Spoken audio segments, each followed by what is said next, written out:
Nakakagalit itong balitang ating pag-uusapan mga tol. Kumpirmado na nakatakas ito pong si Senator Bato de la Rosa diyan po sa Senate of the Philippines. Mismong asawa po nitong si Bato de la Rosa ang nagsabi na tumakas ang kanyang asawa. Talaga nga naman, oh, ginawa pong inutil ni Bato de la Rosa harap-harapan ang ating gobyerno. Pasensya na kayo sa sinasabi ko pero totoo po yan. Inutil po ang gobyerno harap-harapan sa ginawa po nitong si Bato de la Rosa. Biruin ninyo, pinagkatiwalaan ng gobyerno ang Senate of the Philippines sa tinatawag po nilang protective custody. Tapos, yung Senado naman, hinayaan na magkaganito. Ano ba ginawa ng gobyerno? Wala. Ito po yung sinasabi ko mga tol. No? Kaya this time, medyo criticize natin ang gobyerno sa pamumuno ng ating Pangulong Bongbong Marcos. Kasi sa totoo lang, kung ipinag-utos ng ating Pangulo ang pagdakip kay Bato de la Rosa, pwede naman.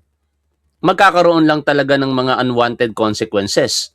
Dahil ang Korte Suprema ay naglabas ng desisyon, 3 araw ang ibinibigay sa gobyerno at sa kampo ni de la Rosa. Pero wala ngang TRO eh. Kaya kung gugustuhin talaga, pwedeng arestuhin. In fact, ginawa naman ng NBI. Nagtaka lamang tayo dahil after gawin ng NBI, nagkaroon po ng parang pagtigil na. Kaya pala hindi umaaksyon. Ito pong si John Vic Remulla. Kasi sabi ng Pangulo po natin, walang pag-arestong mangyayari. Oh. Ang dami kong nakikita ngayon na mga PBBM supporter at loyalista na binabatikos ngayon ang desisyon ng ating Pangulong Bongbong Marcos. Pero hindi naman sila bumibitiw ng kanilang suporta. Ganon din naman ako. No? Hindi tayo bibitiw ng suporta sa ating Pangulo, pero hindi po natin mapapalagpas ito pong pangyayari na ito. Ang burden ngayon, nasa Pangulo po natin. Sana sa lalong madaling panahon, mahuli si Bato de la Rosa. Ipag-utos ng ating Pangulong Bongbong Marcos. Otherwise, si PBBM po ang sisisihin ng taong bayan kapag kinalaunan hindi po nahuli si Bato de la Rosa. At sana, si bakin na ni Pangulong Bongbong Marcos itong si John Vic Remulla. Nakakapagtaka, no? Sa kabila ng tensyonadong pangyayari kahapon sa Senado, pangiti-ngiti pa itong si John Vic Remulla. Tapos nung hindi pa tinatawagan ni Pangulong Bongbong Marcos, sasabihin pa sa harapan ng publiko na hindi siya naka-action gear at magdi-dinner date pa sila ng kanyang asawa. Tinawagan lang ni Pangulong Bongbong Marcos kaya pumunta sa Senado, walang pagkukusa. Ganon din naman itong Chief PNP natin na si Jose Melencio Nartates Jr. Sa bagay, ano nga naman ang ipipilit natin sa mga tao na yan, kay Chief PNP at kay SILG kung mismong si Pangulong Bongbong Marcos walang pag-uutos na arestuhin si Bato de la Rosa. Nagtataka lamang ako kasi nagawa ng gobyerno po natin, nagawa ng ating Pangulo na ipa-aresto itong si Rodrigo Duterte last year, same circumstance, magkaiba nga lang, nasa Senado itong si Bato de la Rosa ngayon, kaya understandable, protective custody, pero kung igigiit talaga, pwede pong arestuhin eh. Ngayon, may mga nagsasabi-sabi, ewan ko kung nanggugulo lamang itong mga commenter sa ating page at ating YouTube channels. Sinasabi nila, pasensya na kayo sa sasabihin ko, ire-relay ko lamang ito. Ano? Ako naman, suportado ko pa rin ang ating Pangulo. Pero itong mga nagsasabi, nawawalan sila ng gana sa pamumuno ni Pangulong Bongbong Marcos. Ako naman, hindi naman nawawalan ng gana. Disappointed lang ako sa nangyari. At sinasabi po nila na kaya hindi daw umaaksyon si Pangulong Bongbong Marcos dahil PMAyer itong si Bato de la Rosa. Ayaw daw po, ayon sa kanila, ni Pangulong Bongbong Marcos, ang akusasyon ng mga tao na ito na nagko-comment sa page at channel natin, ayaw daw po ni Pangulong Bongbong Marcos, ayon sa kanila, na masaling ang ego ng mga general. No? Ako naman, sa tingin ko, hindi naman dapat katakutan ni Pangulong Bongbong Marcos ang mga general. No? Ang kailangan lang talaga rito, political will. Nagawa ni Pangulong Bongbong Marcos na ipaaresto si Rodrigo Duterte at ako'y nagtitiwala din. It is only a matter of time na hindi magiging factor ang pagiging PMAer nitong si Bato de la Rosa at maaaresto hopefully si Bato de la Rosa. Pero pag hindi po yan naaresto sa panahon ng panunungkulan ng ating Pangulong Bongbong Marcos, isang nakakahiyang legacy po yan na iiwan po ni PBBM sa harapan ng publiko. And that is very unfortunate. Puntahan po ninyo ang mga kapwa po ninyo loyalista. Puntahan po ninyo ang mga kapwa po natin PBBM supporter. In fact, merong isang loyalista na nagngangalang Sir Melchor Vergara, no? Sabi niya, kung hindi sisibakin ni Pangulong Bongbong Marcos si John Vic Remulla, ito ang kauna-unahang pagkakataon na i-criticize niya si PBBM. At hindi natin siya masisisi sapagkat wala po talagang akong nakikita na mabuti pang gagawin itong si John Vic Remulla bilang SILG. Sa aking ang pakiwari, no? Sana mali po ako. Uulitin ko mga tol. Sa aking pakiwari at sana mali ako dito, politika ang dahilan kung bakit hindi matanggal ni Pangulong Bongbong Marcos si John Vic Remulla. Napakaraming red flags. Napakarami na po talaga. No? Parang si John Vic Remulla pa nga ang nagdi-decide eh. Tapos pag nagkamali, baliwala lamang. Ilang beses na bang ipinahiya ni John Vic Remulla si Pangulong Bongbong Marcos? Hindi ko na rin mabilang. Ang pinaka-worst po dyan, yung tungkol kay Saldico. Bagamat ina-admit ni John Vic Remulla yung responsibility sa pagbibigay ng maling impormasyon sa ating Pangulo, pero dapat magkaroon po iyon ng consequence. No? Wala tayong magawa. Patuloy siyang pinagkakatiwalaan ni Pangulong Bongbong Marcos. Anyway, ito po ang nakakabwisit higit sa lahat. No? Yung makikita natin, opinion ko to, ang demonyo na nagsasalita sa harapan ng publiko, parang nagsakatawang tao lamang, nagsasalita ng Diyos, salita ng Diyos, nagsasalita ng salita ng Diyos, pero in my opinion, demonyo yung nakikita ko dito eh. No? Tapos pikon pa ito mga tol, tinanong ito ng reporter, nabagalit siya, hinampas pa yung Rose Room. No? Hindi niya matanggap na tinatanong siya ng mga journalist.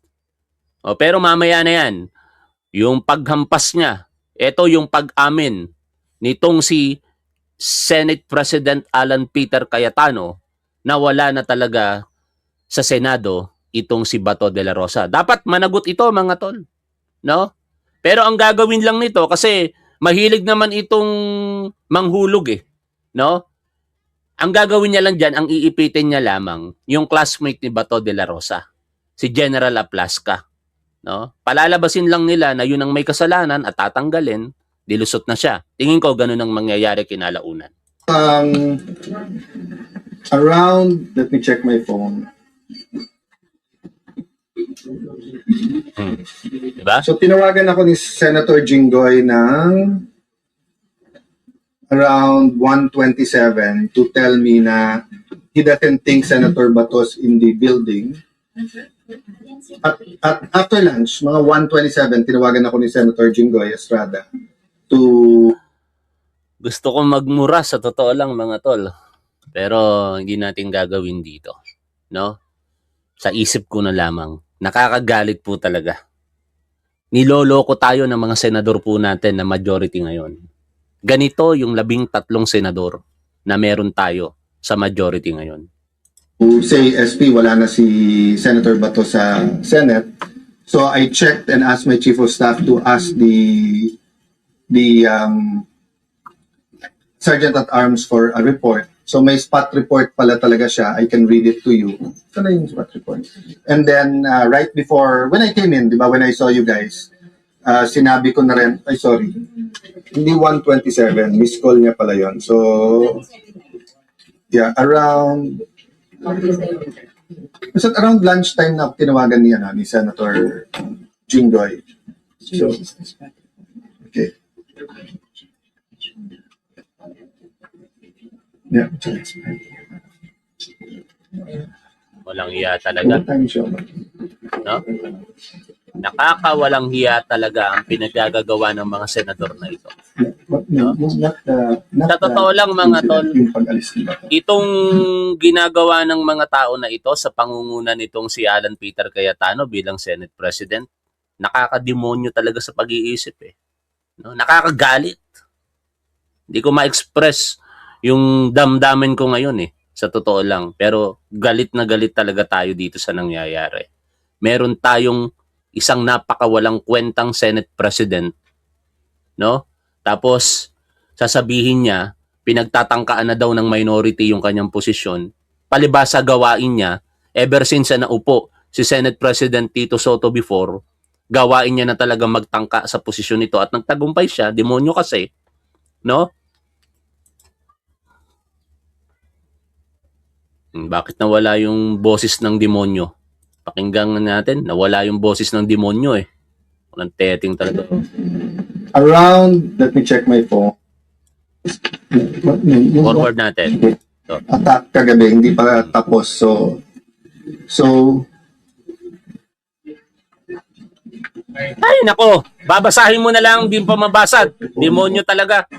Nako ng teteng. Anyway, eto po.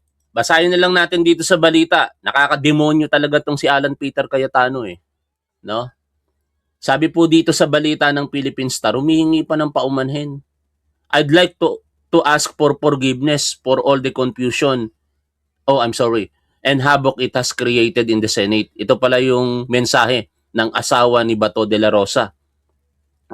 Senate President Alan Peter Cayetano read a text message from the wife of Senator Ronald Bato de la Rosa on Thursday following the senator's escape from the Senate amid the International Criminal Court's warrant of arrest against him. On behalf of my family, sabi ng asawa ni Bato de la Rosa, we'd like to thank you and all the other senators for all the support that you have done for my husband. I'd also like to ask for forgiveness for all the confusion and havoc it has created in the Senate. It is for this reason I am sure that Ronald made his escape. The text message read. The message further stated that De La Rosa chose to leave the Senate to avoid putting the senators in further danger. He told me, habang tumatagal kasi, siya dyan sa loob ay mas nadadamay pa kayo. Anak ng teteng na yan. Alam naming hindi lulusubin ng NBI, CIDG ang pulis. And police o sino parang pang mga militar ang Senate kung wala siya sa loob. Kaya kahit na gaano siya ka-safe dyan, mas nangingibabaw pa rin para sa kanya ang safety ng lahat. Kalokohan. Naku ng teteng na yan. Nangingibabaw ang safety ng lahat. Nananawagan nga na mag-vigil dyan sa harapan ng Senado. Tapos sa bahagi din po ng press conference na yun na nakakademonyo talaga, ito pa, sa isang press conference ngayong Webes ng hapon, ibinahagi ni Senate President Alan Peter Cayetano ang mensahe ng asawa ni Bato de la Rosa. Nabanggit ko na yung kanina. Ayon sa asawa ni de la Rosa, hindi umano planado ang pag-alis ng senador, ngunit maaaring ginamit nito ang pagkakataon matapos ang kaguluhang sumiklab sa loob ng Senado. Kalokohan. Nak ng teteng na yan. Sabi nung asawa, last namin na pag-usapan dyan muna siya mag-stay put. Stay put lang raw siya dyan sa loob ng Senado kasi it's safer for him. Total may 72 hours TRO. Nagulat at natakot na lang kami for his safety noong narinig namin na nasa labas na siya. Wala sa plano but knowing him, I am sure he took the opportunity noong magkaguluhan at nagkaputukan na. Pasensya na po sir. Hindi ako naniniwala na biglaan lang yan. Planado yan mga tol. Sinong niloko nila? Hindi tayo pinanganak kahapon para paniwalaan. Tapos sasabihin pa nitong demonyo na Senate President natin ngayon. Sabi niya, Cayetano believes there's no obstruction of justice in Senate action on Bato because there's no arrest warrant. Ano bang uri ng abogado? Itong tao na ito, binabaluktot talaga. Kaya nakakadismaya, bakit may mga ganitong abogado eh? Binabaluktot ang batas eh. No? Ikaw pa nga ang pumirma doon sa Republic Act 9851. Isa ka doon sa pumirma para magkaroon ng batas na yon. Ng teteng na yan. Para saan pa yung pinirmahan nyo noon? Kung hindi ako nagkakamali, 4 sa kasalukuyang senador ang kasama sa pumirma bilang batas sa Republic Act 9851. Tapos sasabihin mo ngayon ito? Tapos, nung matanong ka ng press tungkol sa... Nagtatanong lang naman sila kung stage ba yan kasi yun ang akusasyon ni na dating Senador Antonio Trillanes. Tapos yung isang vlogger na si Pebbles Talaquera, nagawa-gawa nyo lamang yan? Mapipikon ka? Hahampasin mo pa tong Rosroom? No? Ganyan ba yung makajos? Ng teteng. Galawang demonyo yan. Hindi yan galawang makajos. Pinagtatawanan ninyo si dating Senate President Tito Soto. Pero sa lahat ng pagkakataon, napakakalmado lamang ni Tito Soto kahit nakakapiko na ang mga tanong sa kanya. Never siyang nag-akto ng ganito. Hindi nagsasalita yun, bihirang magsalita yun ng salita ng Diyos. Bihirang magsalita ng salita ng Diyos. Inuulit ko kasi natandaan ko, nagsasalita din siya from time to time ng salita ng Diyos. Pero bihira. Hindi katulad mo. Every now and then, gamit ka ng salita ng Diyos. Tapos ganito ipapakita mo ng gagalaiti ka. Para kang vlogger na katulad ni Top 1. Ng teteng talaga. Pakinggan nyo siya mga tol. The Senate is under attack. Was under attack. Kung tututukan kita ng baril, papasukin ko bahay mo na may baril ako. Nag-warning shot ka. Pinutukan kita pabalik. Is it not an attack? Sorry but I don't think there's any question. The Senate is under attack. Was under attack. All of you, your lives were in danger last night. So I know it's your job to ask a question, but you will tell me pagka may nagpaputok na warning, hindi Grabe mga tol, pang-5 atake na sa video natin, no? Minamas report ako ng mga tao ni Bato de la Rosa, tingin ko yung mga supporter niya no? Minamas report tayo mga tol. Ayan inatake na naman tayo. Mas reported na naman tayo. Pero i-appeal ko lang yan sa sa Facebook, i-restore yan ni Facebook. Nire-report ako ng mga minions ni Bato de la Rosa for having a sexual activity or nudity dito sa mga video natin. Saan banda? Ng teteng na yan. Pang-5 atake ngayong araw na ito sa mga videos po natin. Pero hindi tayo papatinag mga tol. under attack yun? My God! We're a democracy. This is the Senate of the Philippines. Please naman. Ng teteng ka. What do you think happens when there's no democracy? Who's the first casualty? The media. Wala lang media kapag wala. Di ba? Pag sinabing kami muna nagpaputok, umatras sila. Or security guard ng GSIS yun. Di sabihin nyo, baka ito ay gawa-gawa lang. Baka ito ay drama. Pero nagko-focus kami dito, hinihintay namin articles of impeachment. Nakita nyo naman lahat ng pangyayari. Napakagaling ko naman mag-orchestrate ng lahat na yan. Kaya kong papuntahin dito. Napakagaling mo talaga. Napakagaling mo talaga. Mga armadong grupo. You know my history. I've been in government since 1992. Do you have any history of doing that? O sa Taguig, have we done anything like that ever? No, so, excuse me, I mean, I'm not taking offense at the question, but, you know, if you have any doubt, alam ninyo, ang hirap pagkatiwalaan nitong si Alan Peter Cayetano kasi ang hilig gumawa ng kwento nito. Naalala ko, meron itong video, kausap niya si Banat Bay at si Mocha Uson tungkol sa pagbabayad sa media. Hahanapin ko habang pinapakinggan po natin mamaya-maya yung interview kay Franklin Drilon. Ipapakita ko lamang po sa inyo na gagawin nitong si Alan Peter Cayetano ang lahat kapag may gusto po ito. you're doubting our democracy. You're not doubting my statements. Ko lang, sir. Pikon. Yung kalaban po, pwede na natin sabihin na Teteng na yan. Pakinggan muna natin ang interview kay dating Senate President Franklin Drilon. Ngayon ay malalaman natin mula din sa ating Senate President, former Senate President par excellence at former Justice Secretary, former Senate President, ang dami na si Senator Frank Drilon na ating suke. Senator Frank, it's good to see you again. Si Peter Atica po dito sa DZMM. Good morning, Peter. As usual, para kang nag-anunsyo ng isang Good morning, Senator. Tulog na rin po ba kayo? Staged yan. Yan ay false flag operation at maaaring ginawa yan para makatakas si Senator Bato. What is your take on this, Senator Franklin? Naalala ko po yung sinabi ni former Vice President Manning Pelaez after he was shot. Ang tanong niya Anyway, hindi ko makita pero tandang-tanda ko sa video na yon, na magbabayad. Willing magbayad, bayaran pa ang tingin sa media. Interview ang pinag-uusapan doon eh. Pagka binayaran ng interview, safe na kayo. Mainstream media tinutukoy. Sabi ni Alan Peter Cayetano kay Banat Bay, saka kay Mocha Uson. Ayon doon sa video Kalat yun sa internet, di ko lang makita ngayon eh. Pero ipagpatuloy po natin pakinggan ang sinasabi dito ni Franklin Drilon. what is happening to our country? Ano ba ang nangyayari sa ating bansa? At sa akin po, ito ay collective failure of leadership. Hindi ko po alam kung saan tayo nagkamali. Ang halalan, ang process of election is not correct, is flawed. Bakit ba ganito ang nangyayari sa atin? Wala na po Collective failure of leadership. Wala tayong magawa, yun ang observation niya eh. Pero hindi lamang yan kasalanan ng mga nakaupo sa kasalukuyang gobyerno o sa nakalipas po na mga gobyerno. Kasalanan din po yan nating mga Pilipino.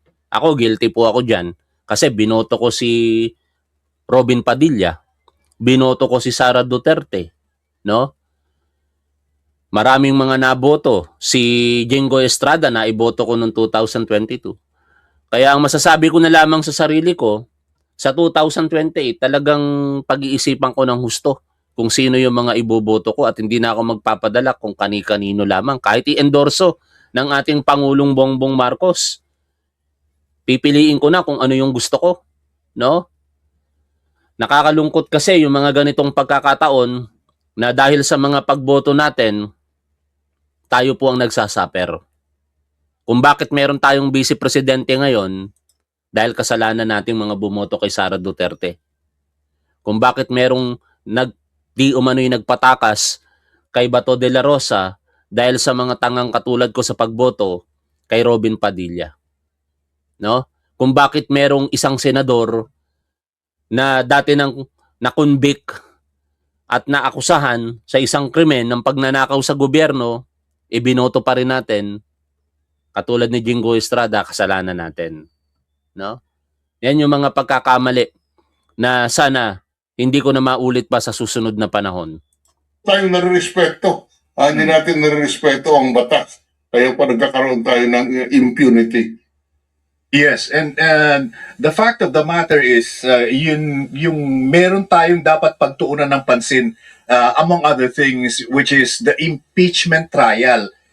Mukhang again nadadivert yung attention, and ang feeling ng iba Isa yan sa mga layunin nila eh. I-divert ang attention ng publiko eh. Palayo sa impeachment na kinakaharap nitong si Sara Duterte. Ewan ko kung ang gagawin ba talaga nitong si Alan Peter Cayetano mag-convene ng impeachment court, bagamat yun ang sinabi niya sa harapan ng publiko kanina. Pakinggan natin ang sagot dyan ni Franklin Drilon. ano ba, bakit pa ginagawa ito? Is it for the preservation of the new Senate leadership or to neutralize kung ano man yung mga nangyayaring advancement sa impeachment proceedings, Senator? Alam mo, lahat tayo may sariling opinion. Hindi ko po masabi na tama ako, hindi ko masabi na mali ako, hindi ko masabi na mali yung iba. Ang sinasabi ko lang, Ay, nako. Sa panghuli nga ng live stream natin na ito, mga tol, ito nga yung nakakabwisit pa eh. No? Sasabihin nitong tao na ito, na demonyo sa paningin ko Uulitin ko, sasabihin ng tao na ito na demonyo sa paningin ko. My whole life, people doubted me, but God does not doubt me. So I'll do my best. If my best is good enough for everyone, thank you. If not, there are 23 other senators you can choose from. Kung pwede lang kaming pumili, gagawin namin. Hindi nga pwede. Kayo lang mga kapwa niyang senador ang pumipili. Alam mo, kung pwede lang pumili ang taong bayan ng Senate President, hindi ka magiging Senate President. Demonyo sa paningin ko. Senate President Alan Peter Cayetano. Yun ang katotohanan. Kung hindi lang, kung pwede lang sana na mga Pilipino ang pumili ng Senate President, hindi ka magiging Senate President. Demonyo sa paningin kong Senate President. Tapos ngayon, minumulto ka ng sarili mo. Kasi gawain mo. May pasabi-sabi ka pa sa press conference mo kanina din. O sa mabilisang pagbibigay mo ng pahayag sa harapan ng publiko. May invitation to talk, may pananakot, gumagawa ka na naman ng eksena. Palibasa gawain mo, ibibinibintang mo na kagad sa minority. Pero huwag kang mag-alala. Hindi kinakailangang magsulisit pa ng support ang minority ngayon. It is just only a matter of time. Yang demonyo sa paningin ko na Senate President, mawawala yan bilang Senate President. Matatanggal yan. Kasi ako'y naniniwala na darating ang mga araw na yung ilan sa mga sumuporta sa kanyang senador na sa paningin ko magnanakaw, matatanggal. Yung suporta sa kanya, either makikipag-negotiate or makakasuhan at hindi makakapagpiyansa. Kaya kahit sinasabi mo ito, mangyayari din talaga ito sa iyo. What goes around comes around, ika nga. Sabi mo, medyo busy silang, you are referring to minority bloc. Kausapin yung mga miyembro namin na sumali ulit sa kanila. May invitation to talk, may pananakot. I believe in the 13, I believe in our cause. Huwag mo nang ipagmalaki pa yung bilang ninyo. Demonyo sa paningin kong Senate President. Paningin ko yun eh. Uulitin ko demonyo sa paningin kong Senate President. Hindi na yan kailangan ng minority. Panahon na lamang ang makakapagsabi at malapit na yan. Malapit nang mangyari yan. Kasi hindi ako naniniwala kahit kausapin ng 11 minority ngayon, yung 13 kayo, o kung sino man yung tinutukoy mo dyan, hindi na yan babaligtad sa'yo. Pare-parehas kayo ng karakas eh. No?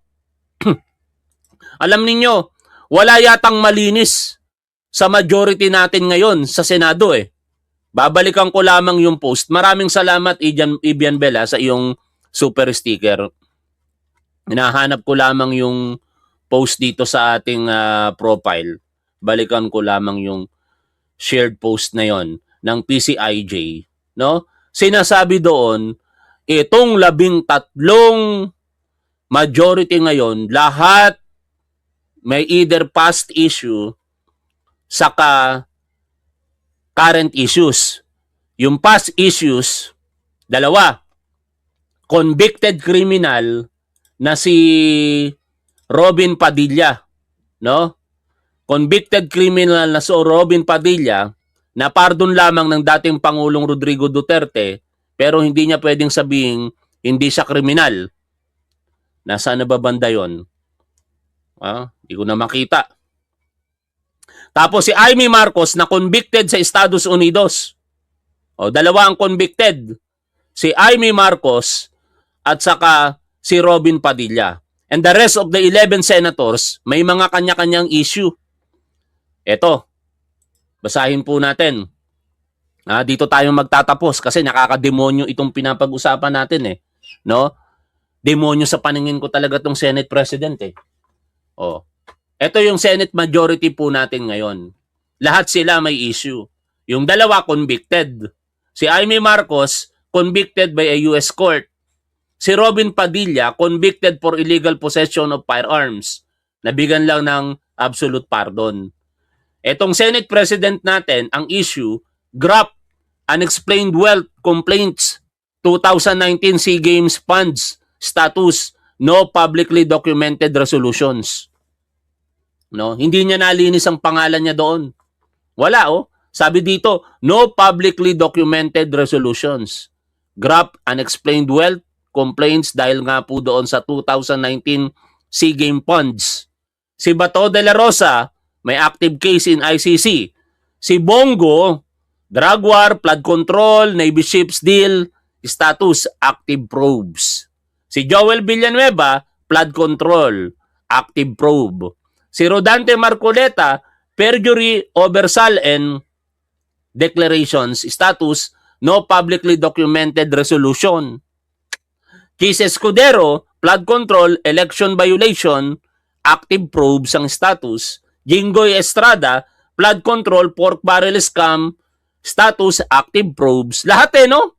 Camille Villar, flood control, market manipulation, insider trading, o active pa rin ang probes. Camille Villar, Mark Villar, ganun din, flood control, market manipulation, status, active probes pa din. Lauren Legarda, asset declaration, conflict of interest over San's legislative franchise, status, no publicly documented resolution.